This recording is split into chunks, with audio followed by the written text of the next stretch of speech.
Baik, assalamualaikum warahmatullahi wabarakatuh. Eh, jadi di sini saya akan menjelaskan soal apa itu triase. Nah, sebelumnya perkenalkan, nama saya Budiman Mukodompit. Saya dari program studi keperawatan. Jadi teman-teman, di sini kurang lebih apa yang akan saya jelaskan ke depan itu terkait triase adalah mulai dari apa itu triase, kemudian jenis-jenis triase, dan kemudian apa manfaat dari triase. Juga terkhusus pada triase lapangan atau biasanya orang lakukan pada saat penanganan bencana, ya seperti itu. Nah, jadi untuk triase itu sendiri, triase diambil dari bahasa Prancis ya, yang artinya memilih atau melakukan penyortiran. Nah, secara definisi yang kita pahami secara umum, definisi triase itu sendiri itu adalah sebuah tindakan dalam rangka menentukan atau memilih dan memilah pasien itu sesuai dengan prioritas masalah atau keparahan cedera yang pasien itu derita. Nah, jadi perlu teman-teman ketahui, triase itu erat kaitannya dengan warna-warna ya. Jadi di dalam metode untuk penerapan triase itu sendiri itu menggunakan warna-warna sebagai pembeda dalam rangka menentukan prioritas. Nah, jadi di sini saya akan jelaskan kurang lebih gambaran tentang bagaimana triase itu.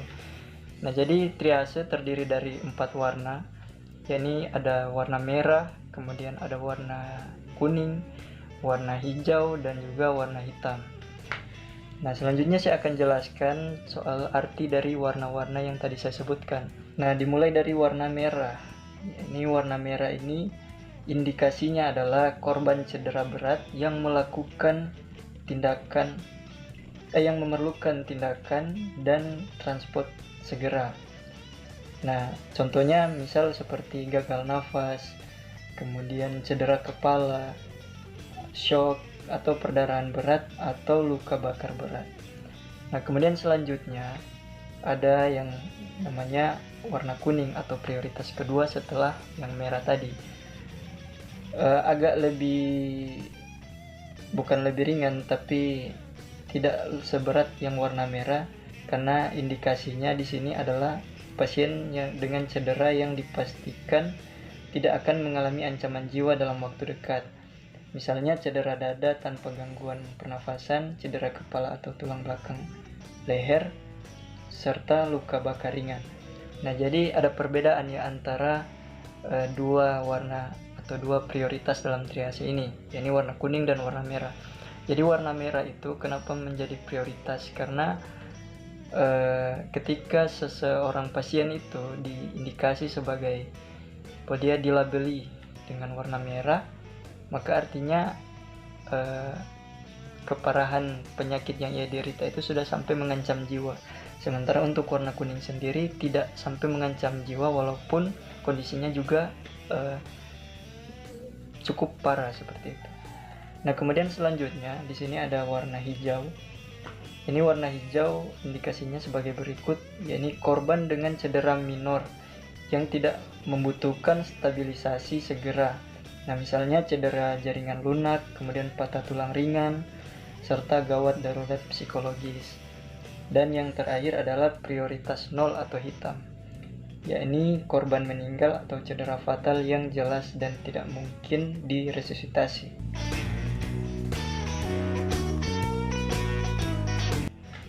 Nah, untuk triase itu sendiri, secara umum yang kita kenal, triase itu dibagi dalam dua hal atau dua tindakan, yakni yang mana triase yang dilakukan di rumah sakit atau di instalasi gawat darurat, kemudian ada triase lapangan atau biasanya dilakukan pada saat penanganan bencana. Nah, untuk dua model triase ini kurang lebih penerapannya sama, hanya bedanya lokasinya saja yang berbeda. Dan juga di sini saya akan khusus membahas soal triase bencana.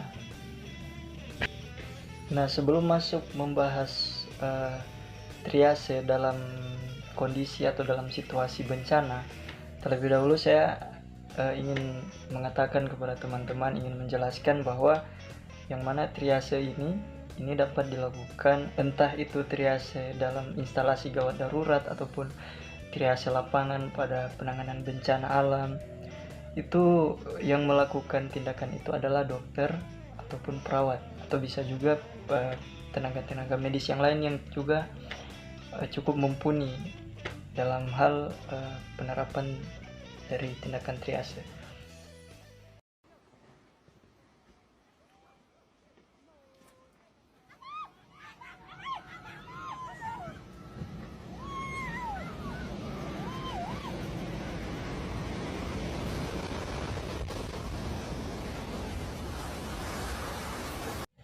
Oke, jadi dalam praktiknya triase ini ketika diterapkan dalam situasi bencana, itu kiranya ada 4 poin yang penting yang perlu kita ketahui. Yakni yang pertama, yang mana 4 poin ini adalah terkait lokasi ya.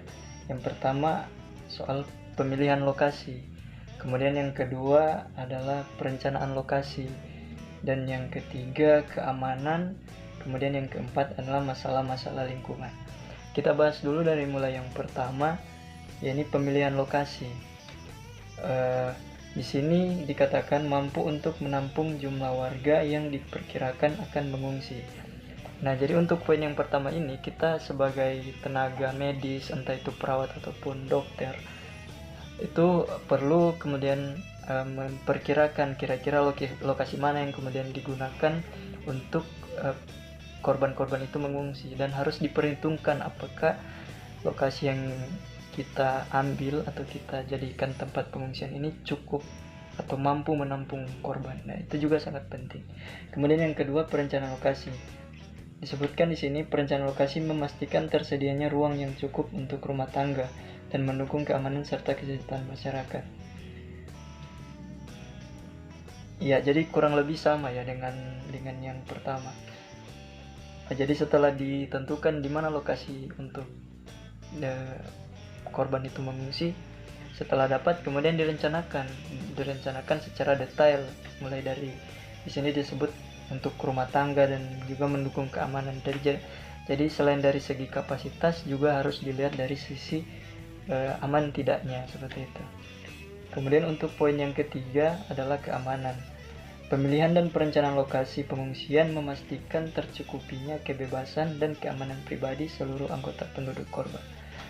Nah, jadi di sini keamanan itu kalau kita lihat sangat-sangat ditekankan, karena penting sekali ketika korban ini kemudian mengungsi ke tempat lain, adalah tujuannya agar supaya setiap orang, setiap individu itu merasakan rasa aman, terutama ke tempat yang dia tuju, seperti itu. Maka itu menjadi tanggung jawab pada perawat ya. Kemudian yang keempat, masalah-masalah lingkungan. Ya, di sini penampungan direncanakan dan dikelola sedemikian rupa sehingga meminimalkan perusakan terhadap lingkungan. Nah, jadi harus kondusif. Kondusivitasnya itu haruslah dijaga.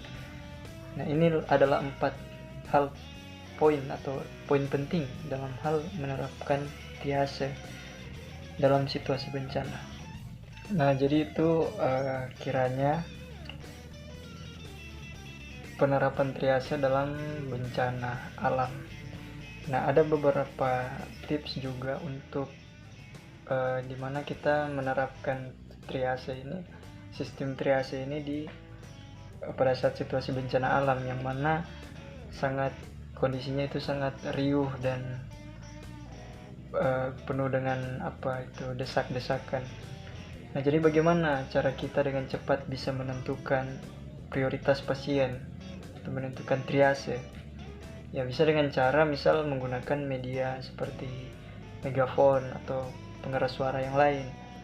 Ya, artinya ketika kita mengatakan kepada orang-orang di situ mendekat ke pengeras suara, Nah, siapa yang mendekat itu berarti diindikasikan bahwa dia digolongkan sebagai warna hijau karena dia masih bisa berjalan.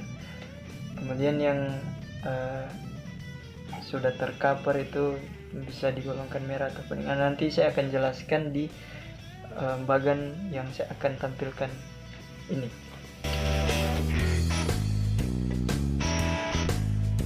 Nah, jadi di sini sudah ada bagan soal di sini ditekankan mengenai alur dari triase itu sendiri. Nah, jadi yang pertama dapat teman-teman lihat penderita dapat berjalan.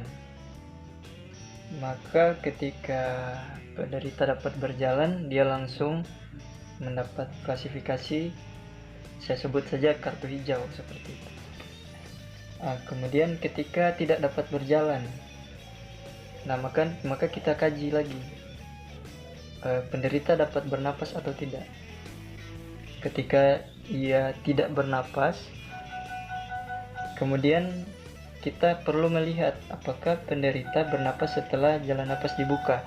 Nah, ketika kita mendapati bahwa si penderita ini tidak bernapas, maka perlu kita melakukan tindakan resusitasi jantung paru.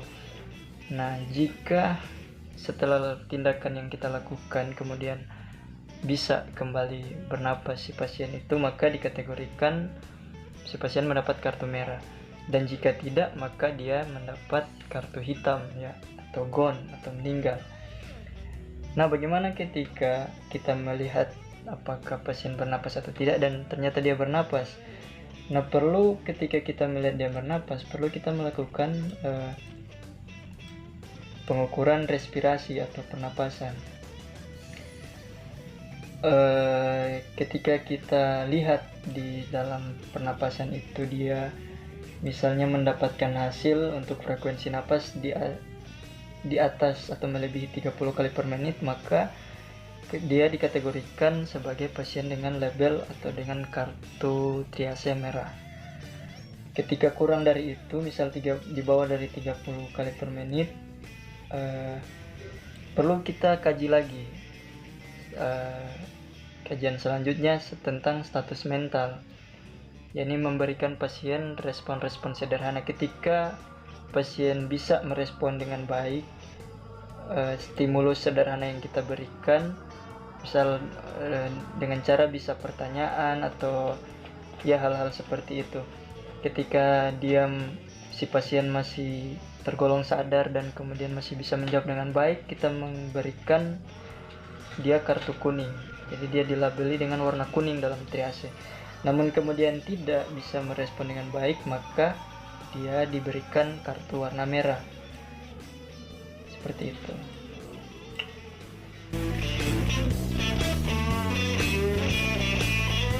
Nah, jadi demikian adalah penjelasan dari alur dari triase ya, lewat bagan tadi, kiranya bisa dimengerti.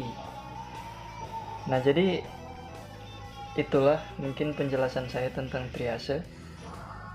Berikutnya mungkin perlu kita membahas apa sih manfaat dari triase ini.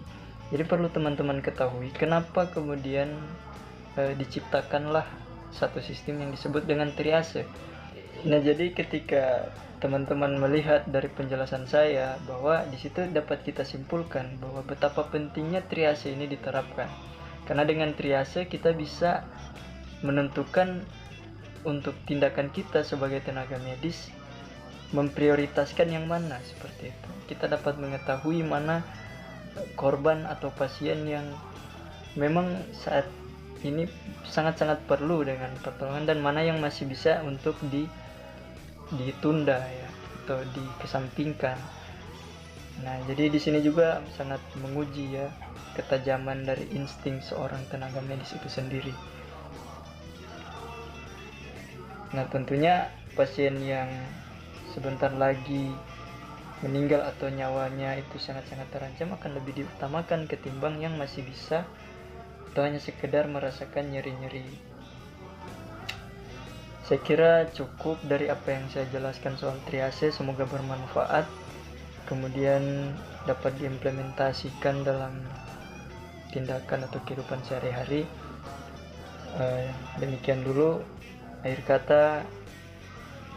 Wassalamualaikum warahmatullahi wabarakatuh.